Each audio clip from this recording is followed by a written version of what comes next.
आपके जिम्मे कल हमने लगाया था कि आपने इस कोड को टाइप करना है, पढ़ना है, समझने की कोशिश करनी है। तो क्या आपने इस चीज़ को समझा? कुछ समझ में आया ये क्या कोड है, कैसे है कि जस्ट आप जिसको हम पंजाबी में कहते हैं रट्टाराइजेशन के ऊपर ही गए कि रट्टा लगा लो जी, टाइप कर लो और देखेंगे बाद में क्या होता है।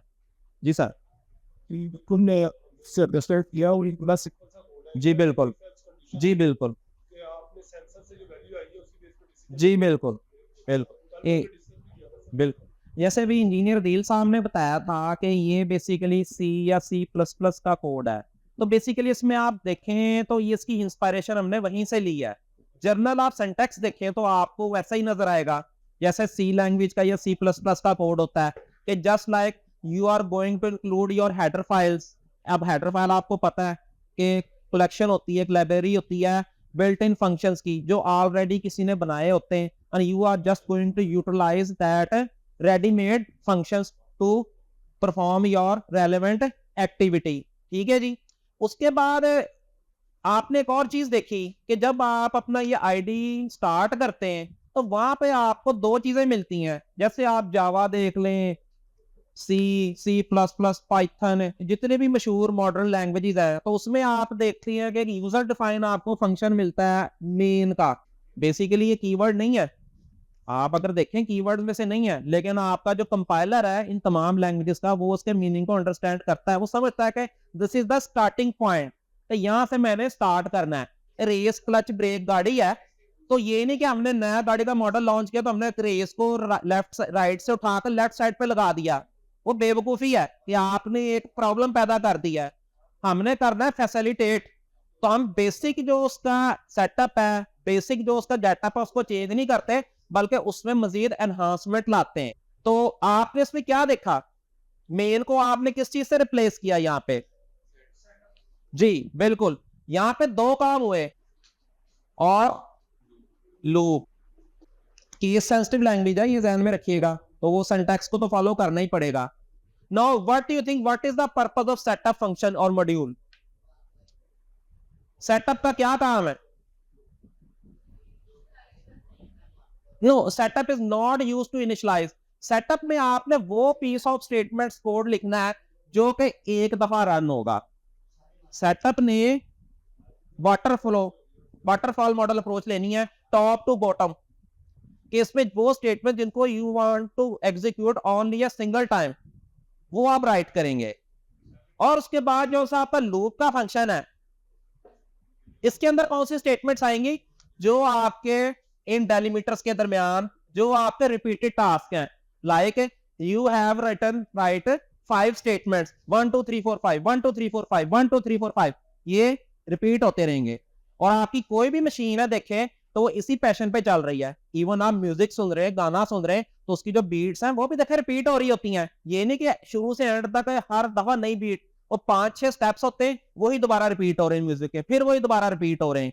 तो इवन आप कोई भी मशीन देख लें वो अपने टास्क को रिपीटेडली कर रही होती है। तो इसमें आप जो भी स्टेटमेंट्स कोट करेंगे वो रिपीटेड होगा। ठीक है जी, क्लियर है? अब देखें यहां तक हमने जो बात की ये वही सेम हम अभी तक स्ट्रक्चर फॉलो कर रहे हैं जो कि आपका सी लैंग्वेज का है। अब चूंकि यहाँ पे मशीन ने काम को बार बार रिपीट करना होता है, दैट्स व्हाई उन्होंने यहाँ पे आपको एक रेडीमेड फंक्शन दे दिया लूप के नाम से। ठीक है, ये भी आप कह लें कि यूजर डिफाइन कीवर्ड है, इसका रिजर्व वर्ड नहीं है, user define keyword just like the main. तो यहाँ पे आप मेन को कोरिलेट कर सकते हैं सी लैंग्वेज के या जावा के मेन को ए सेटअप और लूप से। इज इट क्लियर जी? सेटअप में वन टाइम सीक्वेंस पे और लूप में वो काम जो बार बार होगा। अब आप वहां पे चाहे वेरिएबल्स को इनिशियलाइज करवाएं, वहां पे आप चाहे कोई ऑब्जेक्ट को डिक्लेयर करवाएं। अच्छा, दूसरी बात यहाँ पे सर ने बताया था कि it is actually following the structure of C plus plus. यही बात हुई है ना जी? तो आप माशाल्लाह पढ़े लिखे समझदार लोग हैं, तो बताएं इंटरनेट सोसाइटी के हवाले से एक क्वेश्चन है आपकी तरफ, ये हम कर रहे हैं आपसे कि what is the core difference between C and C plus plus? What do you think जी? Yes, a object orientedness. तो यहाँ पे आप ऑब्जेक्ट्स की ओरिएंटेशन करते हैं। Object oriented is you have created something and you are going to use that thing repeat again and again but with some modification। like आपने कोई एक ऐसी चीज बना ली कि it has a body and 4 wheels। अब बेटा उसमें आपकी उसको थोड़ा सा मॉडिफाई करके जीप की शक्ल भी दे सकते हैं उसकी कार भी बना सकते हैं, उसी को आप बस में भी कर सकते हैं। वही जिसको आप पॉलीमॉर्फिज्म कहते हैं चार टांगे, वही मुंह, वही दम, कोई वो वो कर रहा है, कोई म्याऊं म्याऊं म्याऊं कर रहा है।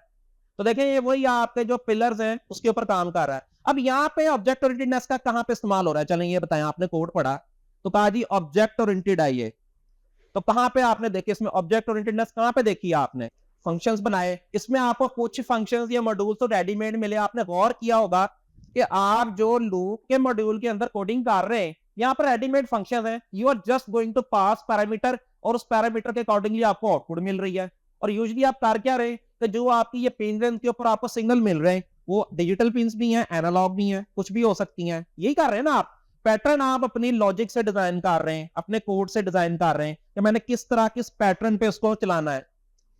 तो और इसके अलावा मैं आपसे ये क्वेश्चन करना चाह रहा हूं कि आपने यहाँ पे ऑब्जेक्ट ओरिएंटेडनेस वाला फीचर किस जगह पे देखा? No no, this is not the object orientedness. ये तो सी लैंग्वेज में भी हो जाएगा कि लाइक वेरिएबल है, मतलब मेरा एक प्रोग्राम है, मैंने लिखना है टेबल, उर्दू में जिसको पढ़ा कहते हैं। अब उसकी जो आपका एल्गोरिदम है वो तो रिपीट हो रहा है ना। वो मैंने for while do while loop लगा के कोई भी जो मुझे अच्छी टेक्निक लगी वो लगा के मैंने कर दिया। लेकिन जो वेरिएबल्स को मैंने डिक्लेयर किया, डिफाइन किया, वो तो मैंने वन टाइम किया ना।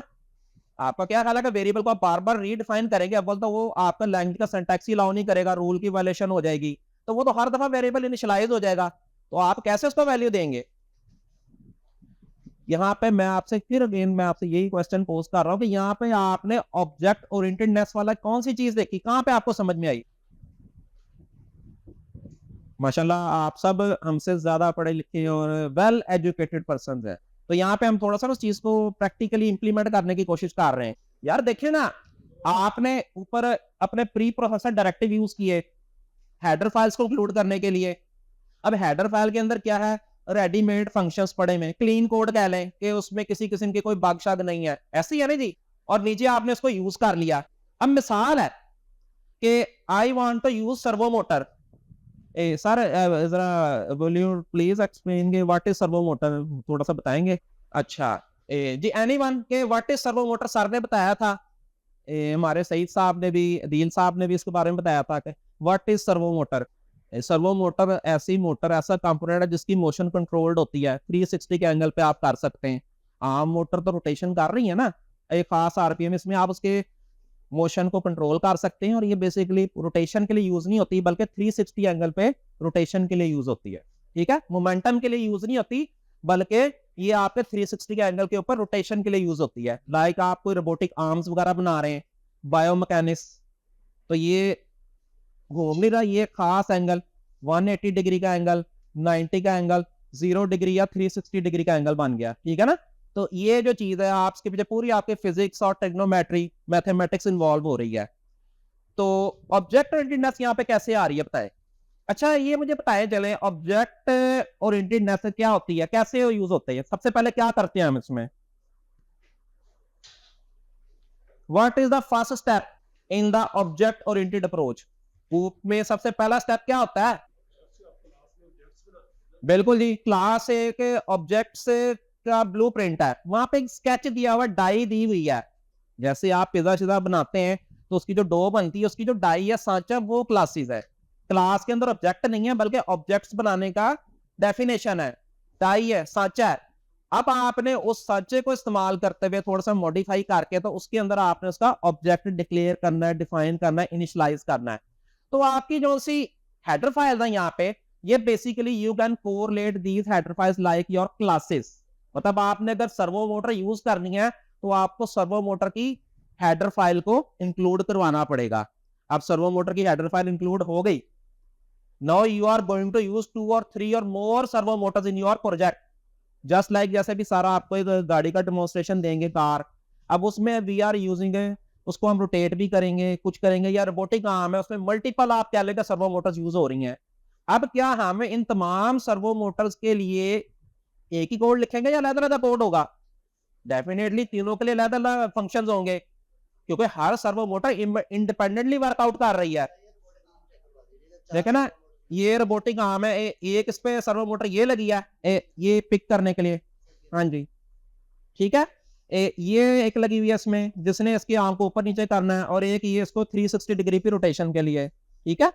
तो ये देखिए अब इसमें 1 2 3 और 4 इसमें सर्वो मोटर्स लगी हैं। सर्वो मोटर का कंसेप्ट क्लियर हो गया ना कि ये बेसिकली मोमेंटम जनरेट करने के लिए नहीं है, बल्कि ये 360 डिग्री की रोटेशन। यार हमारे घर ये एसी लगा हुआ है, इसके जो फ्लैपर पट्टी कह लें, जो भी कह लें, जो हवा की डायरेक्शन कर रही, तो ये बस ऐसे ऐसे ही कर रही है, ये घूम तो नहीं रही ना। घूमने वाले जो रोटर है वो तो उसके अंदर लगा हुई मोटर, तो जो आप कह लें ब्लोअर कह लें उसको। तो अब डेफिनेटली ये तमाम मोटर इंडिपेंडेंटली वर्क कर रही होंगी। ये नहीं होगा कि हर वक्त सारी मोटरें चल रही होंगी। किसी टाइम पे मे बी ये वाली मोटर मूव कर रही हो, किसी टाइम पे हो सकता है ये वाली मोटर मूव कर रही हो, किसी टाइम पे ये इसकी जो पिकिंग टूल कह लें, जो भी कह लें इसका, वो यूज कर रहा है। तो ये मुख्तलिफ मोटर्स को हमने मुख्तलिफ टाइम पे ऑपरेट करना। अब ये सीक्वेंस हमने बनाना है, समझ रहे ना बात। तो इसका मतलब है definitely 1 2 3 4 we will use the 4 outputs. हर मोटर को ऑपरेट करने के लिए इंडिपेंडेंट आउटपुट यूज होगी। क्यों जी, इसमें कोई डाउट है आपको? क्लियर बात नहीं है, इसमें कौन सी रॉकेट साइंस है कि जब मोटर ही हर अलग-अलग काम कर रही है, तो हर मोटर की फंक्शनैलिटी को कंट्रोल करने के लिए हम इंडिपेंडेंट पिन पे आउटपुट लेंगे। अब इनके आपस में कोऑर्डिनेशन कैसे करवानी है, that would be our logic, जो कि हम अपने लूप वाले फंक्शन के अंदर डिफाइन करेंगे, या मे बी लूप के अंदर ना डिफाइन करें, वो हम मेन के अंदर डिफाइन करते लूप में उसको कॉल कर सकते हैं। सेटअप में डिफाइन किया, लूप में कॉल कर लिया। मॉड्यूलर अप्रोच यही है ना कि भाई कोड को लेंथी ना करो, एक दफा कोड लिख लो, उसी कोड को बार बार कॉल करते जाओ फंक्शन को। फंक्शन का यही फायदा है ना कि आपका साइज कोड का काम हो जाता है, कंपैक्टनेस आ जाती है, अंडरस्टैंडेबिलिटी बढ़ जाती है, एक जरा उसमें थोड़ा सा कह लें कि एक स्टाइलिश लुक आ जाती है, प्रोफेशनल अप्रोच आ जाती है। फिर वो आप लोग उसमें वो कैमल के नोटेशन या पास्कल नोटेशन वगैरह भी यूज कर रहे हैं स्टैंडर्डाइज करने के लिए, ये सारी चीजें आ जाती हैं। तो अब ये आपने देखा यहाँ पर 4 सर्वो मोटर्स लगाई, तो क्या 4 सर्वो मोटर्स कैसे असेस होंगी? First of all we will use include our servo motor header file, जो कि इस ऑब्जेक्ट से कम्युनिकेट करने के लिए उसके अंदर हमारे पास है कुछ रेडीमेड फंक्शंस है। क्लियर होगी जी बात? Now you can correlate this header file as your class. Okay, अब क्लास के अंदर क्या होते हैं जी? ऑब्जेक्ट्स की डेफिनेशन। तो सबसे पहले हमने एक ऑब्जेक्ट का इंस्टेंस क्रिएट करना है, ऑब्जेक्ट का इंस्टेंस क्रिएट करना है। सर एक्सक्यूज मी, आप बहुत सीरियस ले रहे हैं मेरी बात को, तो काइंडली आप मुझे बताएं कि what is meant by instance of an object. जी बाजी आप please, what is meant by the instance of an object? एक ऑब्जेक्ट के इंस्टेंस से क्या मुराद है?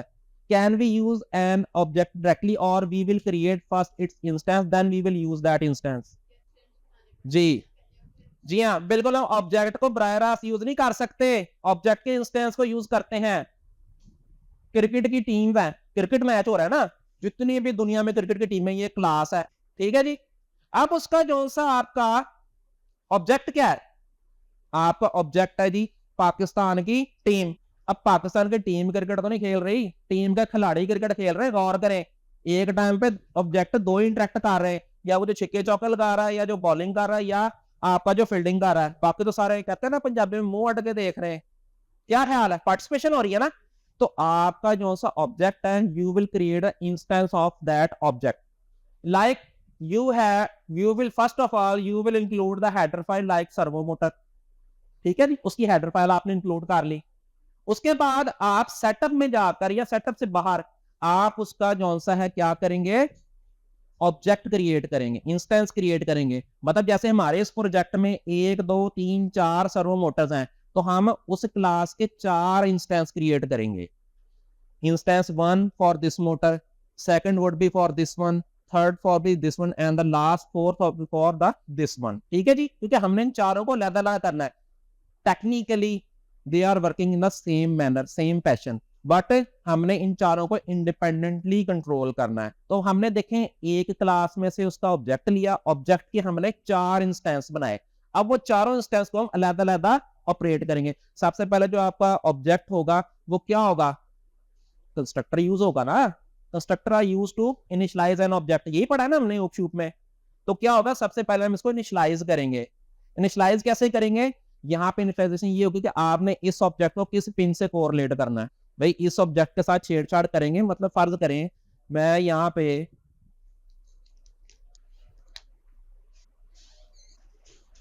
ये भी मैं सिंटैक्स को फॉलो नहीं कर रहा, एक कैपिटल लिखा है, वैसे ये कैपिटल में नहीं है, ठीक है, क्योंकि केस सेंसिटिवनेस है। हेडर फाइल इंक्लूड की, उसके बाद मैंने इस सर्वो मोटर के अंदर जो इसका एक ऑब्जेक्ट है सर्वो, फर्ज करें M1 सर्वो, M2 ये इसके आपके नौ से आ जाएंगे टर्मिनेटर, M3 और सेम M4, इस तरह मैंने 4 इंस्टेंस क्रिएट कर लिए। Now I will use M1 M2 M3 M4। अब सबसे पहले मैंने इस जो इंस्टेंस क्रिएट हुआ इसको इनिशियलाइज करना है। इनिशियलाइजेशन का मतलब ये है कि मैंने इस ऑब्जेक्ट की जो आउटपुट है या इनपुट है, ऑब्जेक्ट के साथ कर क्या रहे हो यार, या आप उससे इनपुट ले रहे हो या आउटपुट दे रहे हो, और केड़ा चौथा काम ਅਸੀਂ कर रहे हैं, कुछ नहीं कर रहे ना, हार्डवेयर तो या इनपुट ली या आउटपुट ली, ऐसे ही है नहीं जी। और दरमियान में आपकी लॉजिक आ गई सारी, एआई में भी यही है, जिसको आप मॉडल बोलते हो, तो मॉडल भी तो यही चीज ही है ना, आप इनपुट देते हो, मॉडल उसको प्रोसेस करके आपको आउटपुट दे देता है। तो variables is something else, object is something else, but you can correlate in simple manner कि जी रलदी मिलदी शैवां ही है, लेकिन थोड़ा सा फर्क है, वो बेसिकली वैल्यूज को होल्ड कर रहे होता है, ये ऑब्जेक्ट की प्रॉपर्टीज को होल्ड कर रहे होते हैं। वेरिएबल में सिंगल वैल्यू आती है, यहाँ पे पता नहीं कितनी चीजें आ रही होती हैं। वेरिएबल ने सिर्फ एक चीज पैरामीटर कंट्रोल करना है, आपका रंग, आपकी हाइट, यहाँ पे इसने हर चीज को कंट्रोल करना है, आप, आपका रंग, आप, आपकी हाइट, आप, आपकी डायमेंशन, हर चीज जो जो पैरामीटर आप यूज करना चाह रहे हैं, फॉलो कर रहे हैं ना। तो ये चीज है। अब आपने इस तरह ये ऑब्जेक्ट कर लिया, अब आप इसको जाके इनिशियलाइज करोगे। इनिशियलाइजेशन का मतलब ये है कि आपने मोटर 1 को आउटपुट किस पिन पे लेनी है, मोटर 2 की आउटपुट आपने किस पिन पे लेनी है, यानी कि आप अपने आर्डिनो बोर्ड की कौन सी पिन को यूज करेंगे इसके साथ कम्युनिकेट करवाने के लिए, ये आपके इनिशियलाइज हो गए। उसके बाद इसके मेथड है, आप उन मेथड्स को यूज करते हुए तो उसके ऊपर डिफरेंट टाइप्स के ऑपरेशन परफॉर्म करेंगे। तो यहाँ पे देखिए कितना आसान काम है कि हमने मेथड बनाने नहीं, बने बनाए मिले होंगे कि जी मोटर को मूव करना है, उसके मूवमेंट का कोई होगा, वहां पर बताएंगे कितनी डिग्री पे करना है, वो जस्ट फिगर लिखेंगे, उतनी डिग्री पे वो मूव हो जाएगी। फॉलो कर रहे हैं बात। तो it is something like this.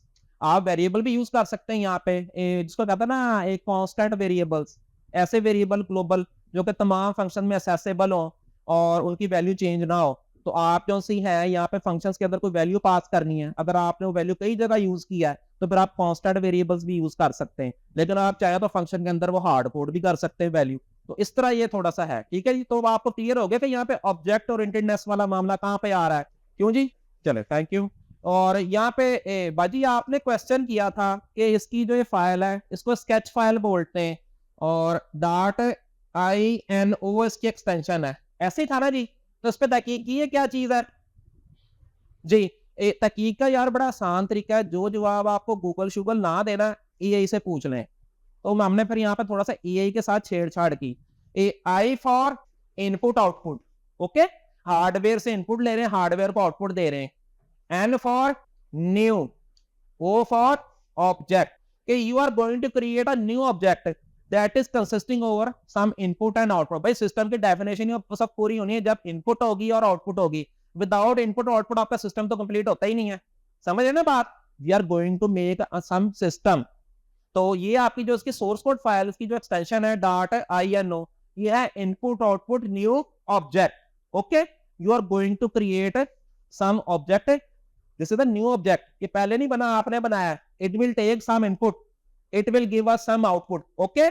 तो इसी के ऊपर बनाया और इस फाइल को हम जनरली बोलते हैं आर्डिनो स्केच फाइल, जो कंपनी वालों ने बनाने वालों ने दिया हुआ। arduino.cc इनकी ऑफिशियल वेबसाइट है, वहां पर ब्लॉग श्लॉग भी आ रहे होते हैं, डिस्कशंस भी चल रही होती हैं और उसके आगे आपका इंटरेस्ट स्टार्ट हो जाता है कि आप इसमें कितनी लेवल पे डेप्थ में जा सकते हैं, ठीक है जी। ये आपका जो आईडी है, इसी ने आपके कोड को कंपाइल करना है, बाइनरी फाइल बनानी है, वो बाइनरी फाइल आपके आर्डिनो के अंदर ट्रांसफर होगी, कोड सोर्स कोड नहीं जाएगा, कंपाइल होकर बाइनरी फाइल इसके अंदर जाएगी और जब आप दोबारा करेंगे तो वो रीराइट हो जाएगी, फ्लैश आउट होगी पुरानी और रीराइट किस चीज के अंदर होगी सर, आपने आर्डिनो बोर्ड के किस चीज के अंदर ये बाइनरी फाइल कॉपी होगी। But definitely there would be something like ROM, read only memory, जिसके अंदर ये कोड कॉपी होगा। मोबाइल में भी रोम लगी होती है ना, 3 32 4 64, तो ये जो 3264 ये आपकी रोम का साइज है जिसके अंदर आप डाटा को परमानेंटली स्टोर कर रहे हैं, आपका एंड्रॉइड ओएस वगैरह ये वो, ठीक है जी।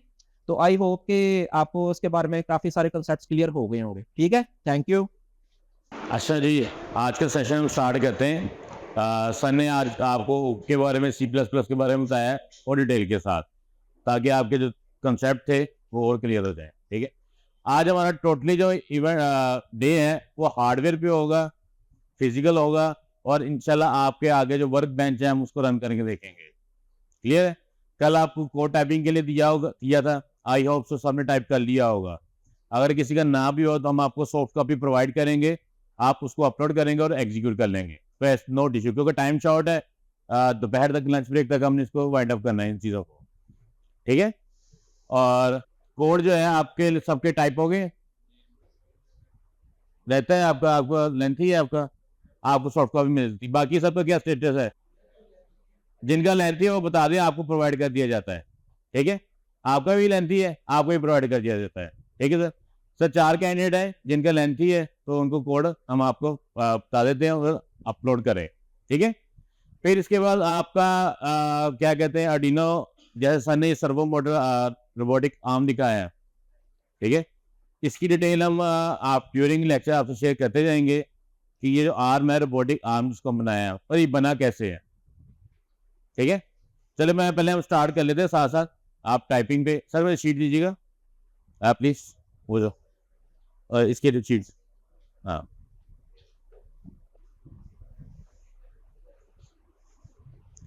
कल से हम एक बात कर रहे हैं मशीन डिजाइनिंग की, ठीक है। हम कल से मशीन डिजाइन कर रहे हैं, लेकिन मशीन डिजाइन होती कैसे होगी कैसे आपको नहीं पता इन्फॉर्मेशन इसकी। अब है क्या ये चीज, ये रोबोटिक आ रहा है, जैसे एक एग्जांपल मैंने दिखाई थी आपको, एक मैन है जो फोर्स कर रहा है किसी चीज को आगे धकेल रहा है, ठीक है। उसके में इसी तरह के पॉइंट्स बने हुए थे, ठीक है।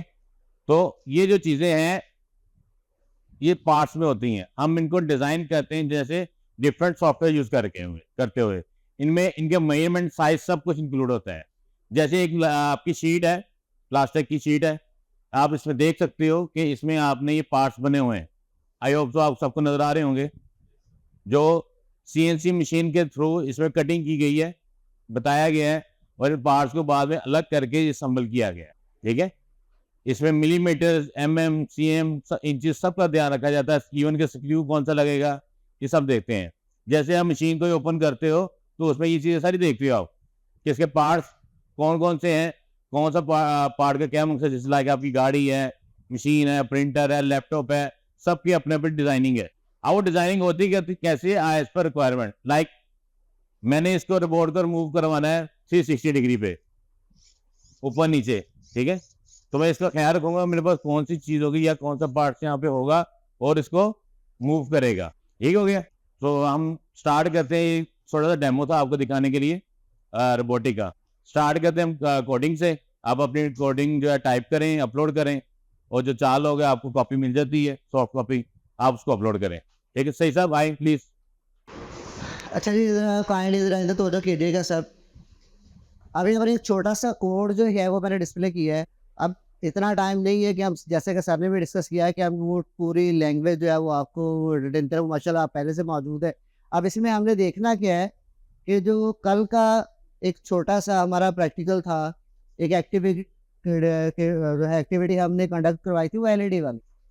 उसमें क्या था कि हमने पिन को डिफाइन किया था कि पहले बिल्ट इन बाद में एक्सटर्नल। सेम यहाँ पर जो है जहाँ जहाँ हमने इनपुट फ्राहम करनी है वहाँ पर जो भी हम पिन यूज़ करेंगे वो एनालॉग पिन होगी, जो कि इस आर्डिनो बोर्ड में वो 6 की तादाद में मौजूद है। और यहाँ पर देखें कि साथ में लिखा है कॉन्स्टेंट वैल्यूज़ जो हम चेंज नहीं करेंगे, जो लाजमी हिस्सा है इसका वो ये चीज़ें हैं। यदि गैस सेंसर पिन जो है वो A0 है, एक वो नहीं लिखा, A0 लिखा हुआ है। और बोर्ड की जो A0 पिन है वहाँ पर हम गैस सेंसर की जो आउटपुट है वो लगाएंगे। सेंसर जो है वो मोस्टली 2 पॉइंट्स उसके कॉमन होते हैं, वो लाजमी होगा पावर सप्लाई के, वो कंपल्सरी है, वो आपने उसको सप्लाई फ्राहम करनी है तो उसने काम करना है। और यहाँ पर उसका जिक्र नहीं होगा कि वो आपने वो पॉइंट भी लगाने, वो तो डेफिनेट लगाने उसके बगैर सेंसर नहीं चलेगा। सेंसर की जो आउटपुट है वो हम यहाँ पे डिफाइन करते हैं कि वो कौन से वाली पिन के साथ कनेक्ट होगी। यानी सेंसर ने जो एनर्जीज, एटमॉस्फेयर की एनर्जीज है उसको सेंस करना है, उसके मुताबिक जो आउटपुट देनी है वो हमने इस आर्डिनो बोर्ड की किस पिन पे इसको फ्राहम करनी है, वो है A0 गैस सेंसर के हवाले से। दूसरे पॉइंट पे लिखा है जी बजर पिन। अब हमने ये भी देखना है कि अगर जो है वो खतरा बढ़ता है, गैस लीक हो के गैस कमरे में फिल हो जाती है, तो वो बजर तो जो है वो गैस सेंस तो करेगा, हमें कैसे पता चलेगा और उसका एक्शन क्या होगा? वो साथ में बजर देगा कि लो जी गैस जो है वो लीकेज हो रही है और वो इस कमरे में फिल हो गई है। उसके बाद है जी फैन पिन, वो पिन नंबर 9, सिर्फ 9 लिखा है, कुछ नहीं साथ में, दैट्स मीन ये डिजिटल पिन है। जो आईओ पिन है उनमें से पिन नंबर 9 इसके साथ हम लगाएंगे फैन के लिए, ठीक है। उसके बाद है हमने रिले को एक अदद जो है वो हैवी किस्म का लोड है, जस्ट लाइक कमरे में एग्जॉस्ट लगा हुआ है, हमने गैस लीकेज की सूरत में एग्जॉस्ट करना है उसको, है कोई नहीं इधर, लेकिन वो एग्जॉस्ट कैसे होगी कि वो बड़े वाला एग्जॉस्ट है उसको एक्टिवेट करवाना है जो कि 220 वोल्ट का है, जबकि हमारा बोर्ड जो है ये तो 5 वोल्ट पे काम कर रहा है। अब उस 5 वोल्ट से 220 को ऑपरेट करवाने के लिए हम रिले मॉड्यूल यूज करते हैं। उसकी जो इनपुट पिन है, पावर सप्लाई की पिन उसको लगी हुई है, उसकी इनपुट पिन जो है वो वहां पर हम यहाँ से आउटपुट लेके उसको फ्राहम करेंगे, वो स्विच ऑन होगा और वो उस बड़े एग्जॉस्ट को ऑन कर देगा और वहां से गैस को वो एग्जॉस्ट करेगा। और उसके लिए टाइमिंग जो गैस ने रखी है वैल्यूज जो है वो बिल्कुल ही शॉर्ट सी है, क्योंकि 1000 जो की वैल्यू 1 सेकंड के लिए यूज होती है। अब इसमें ये वाली पिन थी हमारे, हमने क्या किया है कि इनको जो सेटअप दिया है वो सेटअप में बताया गया है कि हमारी जो गैस वाली सेंसर की पिन है वो इनपुट के लिए यूज होगी, बजर पिन आउटपुट के लिए यूज होगी, फैन पिन आउटपुट के लिए यूज होगी और रिले पिन आउटपुट के लिए। अब हमने उसका टास्क उसको साइन कर दिया है कि जो पिन्स हैं उन्होंने क्या क्या करना है, इनपुट लेनी है या उससे आउटपुट फ्राहम करनी है बोर्ड से। बात अब बोर्ड पे आ रही है, सेंसर पे नहीं आ रही। ये टास्क बोर्ड के लिए है कि यहाँ से इनपुट लेनी है और उसको प्रोसेस करके उसके पास जो इन्फॉर्मेशन है उसके मुताबिक उसने इन पिन्स के ऊपर जो है अपने अपने टाइम के मुताबिक आउटपुट फ्राहम कर दी। अब buzzer pin low, fan pin low है, रिले पिन हाई है।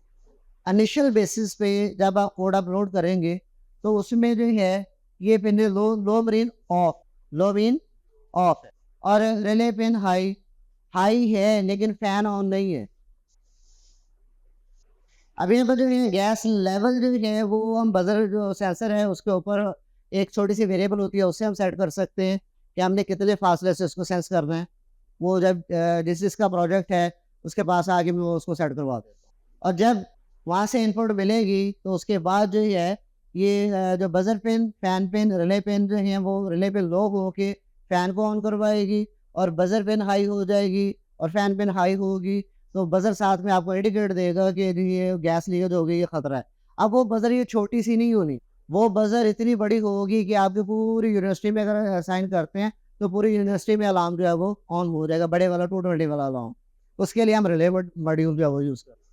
और लास्ट में हमने जो सारा फंक्शन इसको दे दिया तो लास्ट में हम उसे कह रहे हैं जी एक सेकंड के बाद उसको चेक कर रहा है कि लीकेज तो नहीं हो रही। अब ये नहीं है कि जिस तरीके से हम नॉर्मल हम गार्ड जो है वो उसको ड्यूटी साइन करते हैं कि जी रात को ड्यूटी करनी है, वो दिल के वो देखा सुकून है वो सो जाता है, या वो मोबाइल लेके बैठ जाए या वो मूवी लगा के बैठ जाए, टीवी लगा के बैठा हुआ है। नहीं, ये एवरी सेकंड जो है ये टेस्ट करता जाएगा कि जी लीकेज तो नहीं है, लीकेज तो नहीं है, लीकेज तो नहीं है।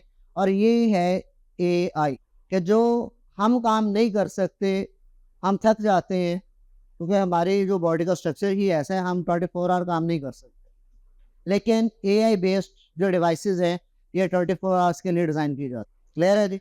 अब अपना अपना कोड जो है ये फाइल सर ने शेयर कर दी है ग्रुप में, अब वहाँ से अपने प्रोजेक्ट के मुताबिक जो है एक मिनट सर वो कोड डाउनलोड करें। मे बी ये कुछ ना प्रिंटर्स की मिस्टेक हुई है, कुछ स्टेप उसमें से स्टार्ट में से या तो मिस हो गया है या नीचे से मिस हो गया है, ठीक है। वो उधर से डाउनलोड करके उसको मैच करके देख लो, उसमें गलती कोई नहीं है।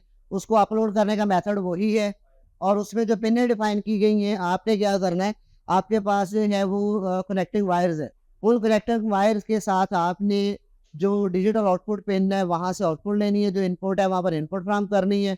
दूसरा पार्ट उसका सेंसर के साथ कनेक्ट करना है, रिले के साथ कनेक्ट करना है, बजर के साथ कनेक्ट करना है। जो एक्सटर्नल पेरिफेरल्स हैं, बजर है, और या आपको जो है वो एक पिन से ज़्यादा टास्क चाहिए तो आप ब्रेड बोर्ड यूज़ करेंगे जो आपके ये वर्क बेंच के ऊपर लगा हुआ है। क्लियर है जी? अगर वायर आप जो है वो डायरेक्ट कनेक्ट करना चाहें आर्डिनो से तो भी हो सकती हैं, नहीं तो वायर ब्रेड बोर्ड है वो यूज़ कर। जी सर, आप कुछ पूछ रहे हैं? ये सेंसर कैसे डिफरेंशिएट करता है कि गैस कौन सी जैसे आप सीधी राइट। जी, सर का क्वेश्चन यही है कि जो गैस सेंसर है वो काम कैसे करता है। बेसिक ये कॉन्सेप्ट बन रहा है ना कि गैसेस तो ऑलरेडी हवा में मौजूद है, जस्ट लाइक ऑक्सीजन है, हाइड्रोजन है, कार्बन है, नाइट्रोजन है, बहुत सारी गैसेस मौजूद हैं। तो हम स्पेशली सिंगल वन को कैसे डिफाइन करवाएंगे। बेसिकली सेंसर जो है फिजिकली ये इलेक्ट्रॉनिक्स बेस्ड कंपोनेंट है, मेटल्स हैं, हार्ड मेटल्स। अब होता क्या है कि हम इसमें से फ्रीक्वेंसीज को ट्रांसमिट करवाते हैं, दो पॉइंट्स के दरमियान फ्रीक्वेंसीज ट्रांसमिट करवाते हैं। ट्रांसमिटिंग के दौरान उनके दरमियान में रुकावट कितनी आ रही है, हम उस रुकावट को, उस डेंसिटी को, जो उसकी कसाफत है, उसको सेंस करवाते हैं। एक्चुअल ऑक्सीजन लाइटर वेट है, कार्बन हैवी है, हाइड्रोजन बिल्कुल ही लाइट है, उसका नहीं कैप्चर कर सकते। अब जो एलपीजी गैस है या सीएनजी है या अल्कोहल है या पेट्रोल की स्मेल है, परफ्यूम की स्मेल है, तो इनसे जो है वो डेंसिटी में इजाफा होता है। हम वहाँ पर डिफाइन करते हैं कि जी ये इस दो पॉइंट के दरमियान में जो वेव्स हैं वो किस अंदाज में पहुंची। सारी पहुंच रही, दैट्स मीन क्लियर। लाइट है ना, लाइट पहुंच रही है आपके पास, क्लियर है, कोई मसला नहीं। लेकिन अगर दरमियान में हम सनलाइट की बात करें तो वहां पर जो दोपहर में मिल रही है जीरो। अब जैसे बादल दरमियान में आया तो रोशनी कम हो गई। सेम ऐसे ही जो सेंसर्स हैं, जब उनमें से ट्रांसमिटेड फ्रिक्वेंसीज जो हैं वो किसी वजह से रुक जाती है, वो गैस की डेंसिटी बढ़ने की वजह से रुक जाएं, वो लाइट की वजह से रुक जाएं, वो ह्यूमिडिटी की वजह से रुक जाएं, वो टेम्परेचर की वजह से रुक जाएं, तो उसकी आउटपुट चेंज हो जाती है, क्योंकि हमने उसको डिफाइन किया हुआ। हर पर्पज के लिए अलग अलग सेंसेस है। अब ये देखें ना, आंख से हम देख सकते हैं, चख नहीं सकते, जुबान से चख सकते हैं, सुन नहीं सकते, कान से सुन सकते हैं, देख नहीं सकते। सेम ऐसे ही सेम पहले दिन से बात हो रही थी कि ये जो सेंसर्स हैं ये कॉपी है, प्रॉपर्टी बेस्ड है, ठीक है। तो हर काम के लिए अलग अलग सेंसर डिफाइन किया जाता है, क्लियर। अब अपना अपना जो कोड है वो डाउनलोड करके उसको वेरीफाई करें, वेरीफाई करने के बाद अपलोड करें, और अकॉर्डिंग टू डायग्राम आप उसके जो करेक्शन है परफॉर्म करके तो उसको एक्टिव एग्जीक्यूट करके जो है उसको चला के चेक। यहाँ से नहीं पता चल रहा, मैं भी आपके पास हूँ, अदील साहब हैं, सलमान साहब हैं, ये आपको जो सब गाइड करें। क्लियर है जी। ग्रुप में मैंने एक लिंक शेयर किया है। क्या न्यू रजिस्ट्रेशन वाला, मैं उधर ही मदद करता।